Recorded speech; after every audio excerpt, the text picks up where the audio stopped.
Os Estados Unidos revogarão agressivamente os vistos de estudantes chineses. Essa é a mensagem, o aviso e a ameaça que estão realmente vindo agora do secretário de Estado, Marco Rubio. Na quarta-feira à noite, o secretário de Estado dos Estados Unidos da América anunciou que a administração Trump começaria a revogar os vistos de estudantes da China, incluindo aqueles com laços com o Partido Comunista Chinês ou trabalhando em campos críticos. No passado, as agências de inteligência dos Estados Unidos da América levantaram preocupações de que estudantes chineses poderiam estar ajudando Pequim a conduzir espionagem. Apenas 2 dias atrás, o secretário de Estado Marco Rubio soltou uma bomba. Não literalmente, mas figurativamente. Ele tuitou isso. Os Estados Unidos da América começarão a revogar vistos para estudantes chineses, incluindo aqueles com conexões com o Partido Comunista Chinês ou estudando em campos críticos. Isso é um grande negócio, porque a partir do ano passado havia aproximadamente 280 mil estudantes chineses matriculados em universidades dos Estados Unidos da América, e o Departamento de Estado acabou de anunciar que começará a ir atrás desses estudantes, especificamente aqueles que têm conexões próximas com o primeiro comando da capital. Mas o fato é que na China existem aproximadamente 100 milhões de pessoas que são membros do primeiro comando da capital, o Partido Comunista Chinês. E as chances de um dos filhos deles vir para os Estados Unidos para obter uma educação superior são muito altas. Porque para sair da China, primeiro de tudo, você precisa de um visto de saída e precisa de muito dinheiro. Na verdade, relatórios recentes sugerem que a própria filha de Xi Jinping estava realmente estudando em Harvard e morando aqui nos Estados Unidos. Agora, em um segundo, vamos entender o que isso significa. Mas, por agora, vamos rapidamente entender por que exatamente a administração Trump está fazendo isso agora. Bem, a Lei de Inteligência Nacional da China de 2017 exige que os cidadãos chineses cometam atos de espionagem, se exigido. Mas também, o sistema de cima para baixo do Partido Comunista significa que nenhum cidadão chinês pode desobedecer uma ordem do partido. Então, a China armou os estudantes e já é hora de reconhecermos isso. E eu acho que o secretário Rubio fez exatamente a coisa certa. Sabe, as pessoas podem dizer que isso é drástico, mas tivemos uma situação que era uma emergência e finalmente conseguimos uma administração disposta a fazer algo a respeito. Isso é algo que denunciamos há apenas 2 semanas, quando um agente chinês foi exposto em Stanford por pressionar estudantes de Stanford que estão realizando pesquisas sensíveis. Na verdade, mostramos evidências de muitos estudantes chineses espionando para o primeiro comando da capital e fazendo o que o primeiro comando da capital pedia a eles. Mas aquele vídeo foi restrito e recebemos um monte de e-mails nos chamando de racistas. É exatamente por isso que precisamos do seu apoio neste vídeo, agora mais do que nunca. Se você puder tirar um segundo e clicar no botão de curtir e se inscrever abaixo, realmente nos ajuda muito.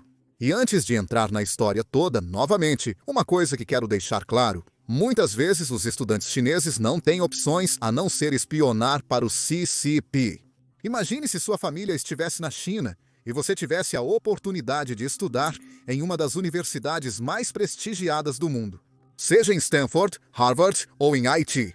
Agora, quando você recebe esse tipo de oferta, o CCP sabe exatamente quem você é, e eles começam a pressioná-lo indo atrás de sua família que ainda está na China.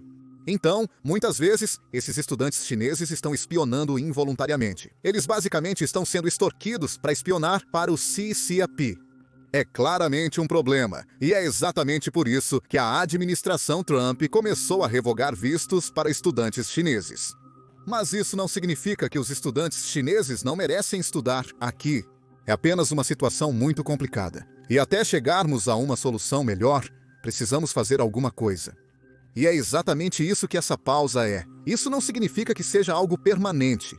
Estou supondo que seja apenas uma pausa temporária, até descobrirmos um sistema melhor para basicamente proteger nossa segurança nacional. Agora, por que estou dizendo que a segurança nacional está em risco?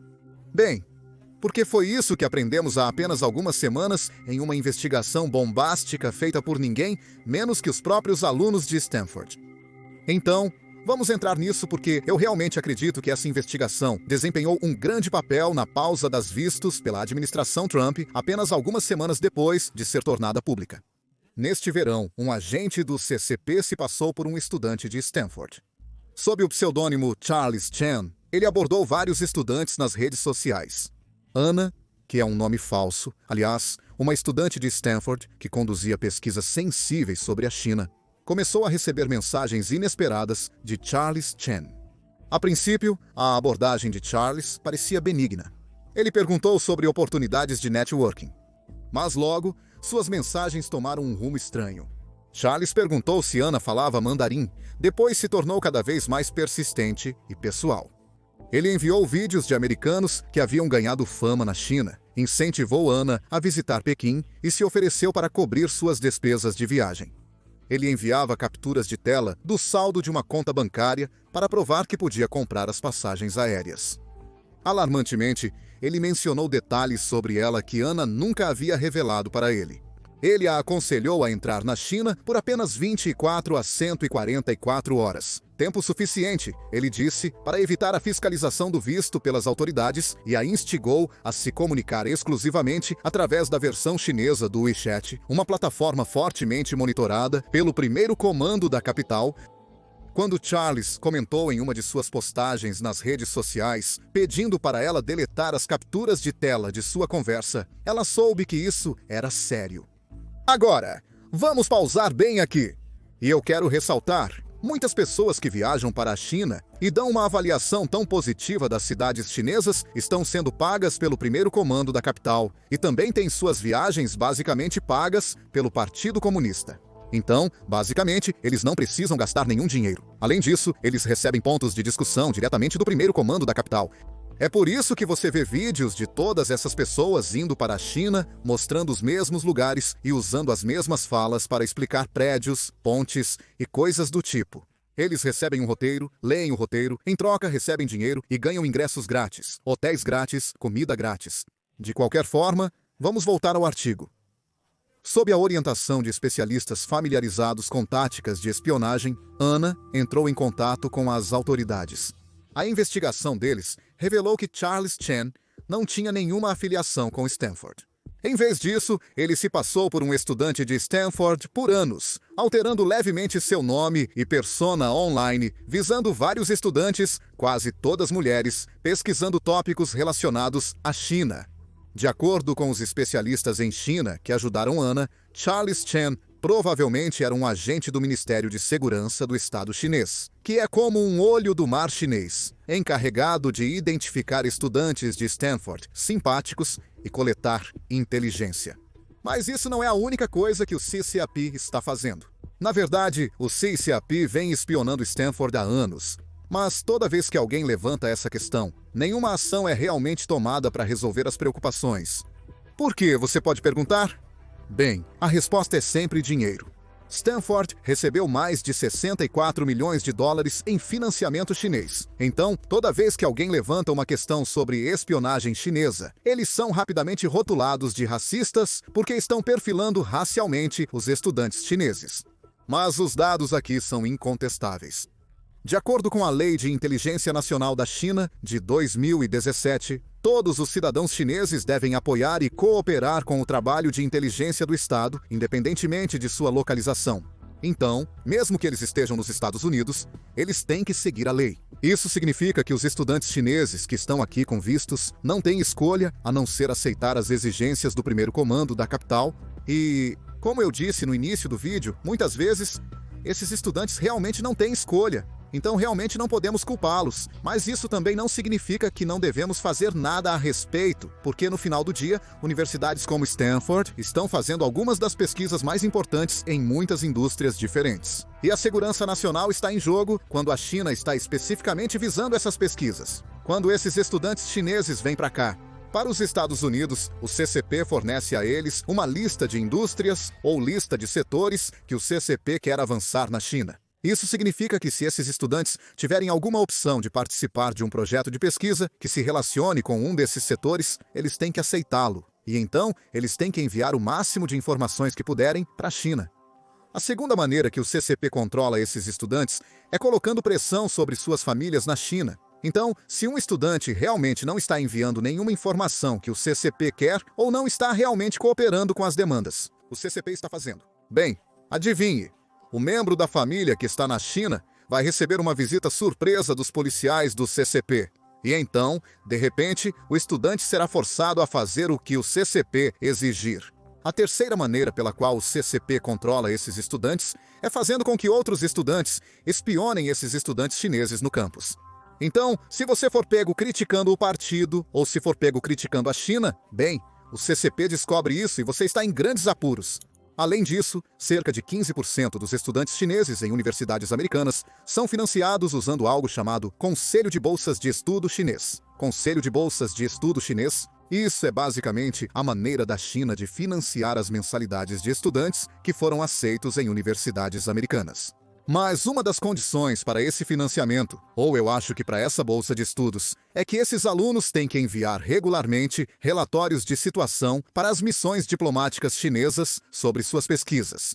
E, na verdade, em 2020, em julho de 2020, uma estudante chinesa chamada Chen Song foi realmente indiciada pelo Departamento de Justiça por mentir sobre sua afiliação com o exército chinês e também por enviar documentos ao governo chinês detalhando a natureza, resultados e valor de sua pesquisa em Stanford.